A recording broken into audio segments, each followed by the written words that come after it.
Jika seseorang memiliki pengaruh yang cukup dan kaya di Amerika Serikat, dapat dipastikan dia tidak akan pernah masuk ke dalam sel tahanan.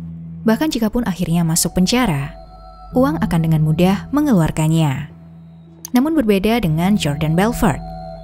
Ia kaya dan memiliki pengaruh, tetapi ia beberapa kali masuk ke penjara. Jordan bahkan dijuluki sebagai serigala Wall Street seperti filmnya. Dalam filmnya, ia menipu pengusaha kaya Amerika Serikat dengan menjual saham penny. Jordan Belfort dapat dengan mudah masuk ke sel tahanan karena ia bermain dengan orang kaya dan berpengaruh di Amerika Serikat. Meskipun begitu, dalam sel tahanan, ia mendapatkan fasilitas mewah. Ia menjuluki tempat tahanannya sebagai klub laki-laki. Ia bisa bermain tenis dengan nyaman dan dapat menggarap buku selama masa tahanan. Jordan bukan orang pertama yang membayar pihak berwenang untuk mendapatkan fasilitas mewah selama di penjara. Hal itu lumrah terjadi dalam sistem peradilan Amerika Serikat yang biasanya diisi oleh orang konglomerat dan terkenal.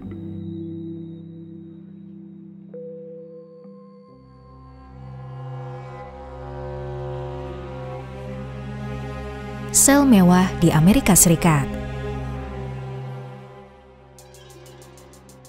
Tahun 2023 menjadi tahun terburuk bagi Elizabeth Holmes.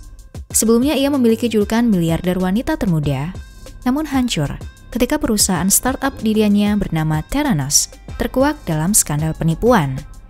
Ia dijatuhi hukuman 135 bulan penjara atas 4 tuduhan kriminal penipuan pada bulan Januari 2023. Hakim memutuskan Elizabeth bersalah karena menipu investor untuk menjalankan startup teknologi kesehatan miliknya.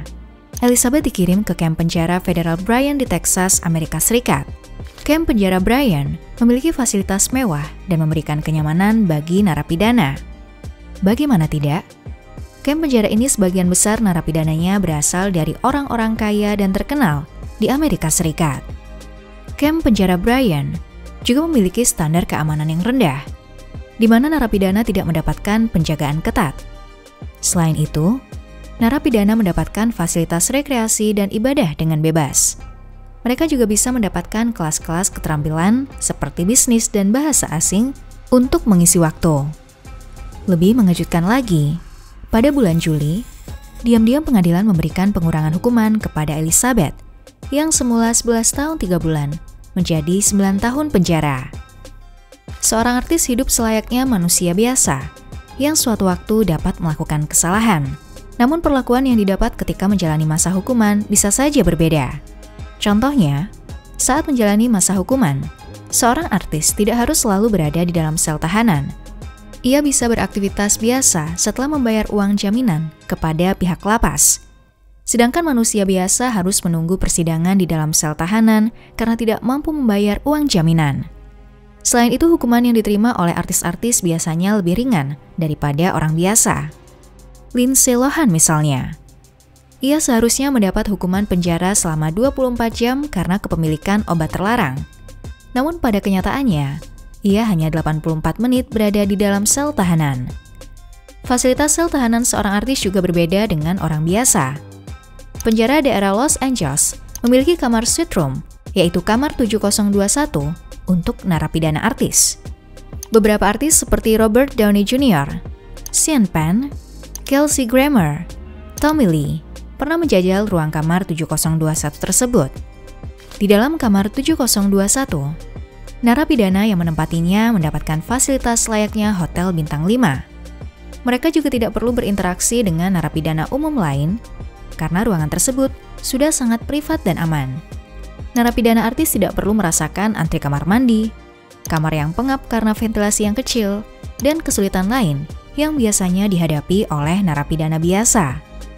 Di Amerika Serikat terdapat praktik pay-to-stay prisons, di mana seorang narapidana harus membayar akomodasinya selama berada di dalam masa tahanan.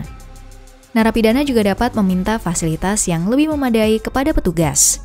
Pengadilan Amerika Serikat bersama dengan Los Angeles Times berusaha mengidentifikasi praktik suap penjara yang sedang marak dengan sebutan Proyek Marshall. Proyek ini berhasil menemukan dari 3.500 pelanggar dalam jangka waktu 5 tahun, yaitu di tahun 2011 sampai 2015. Sebagian besar atau 67% yang melakukan suap penjara adalah narapidana atas kasus DUI atau driver under influence atau mabuk atau terpengaruh obat terlarang saat berkendara. 33% lainnya berasal dari narapidana dengan kasus kekerasan seksual dan kekerasan lainnya.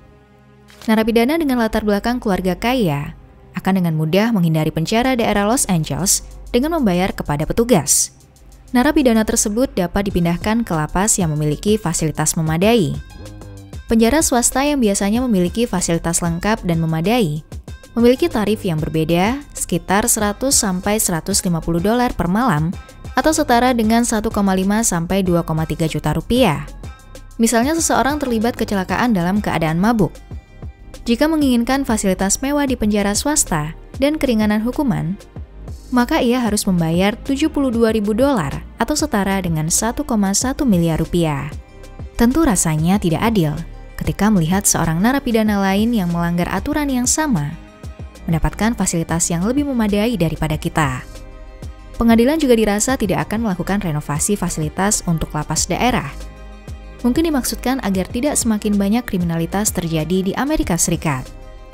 Alih-alih mengumpulkan uang untuk membayar fasilitas penjara yang lebih baik, harusnya sedari awal tidak melakukan tindakan kriminal yang dapat membawa kita ke dalam kursi pengadilan.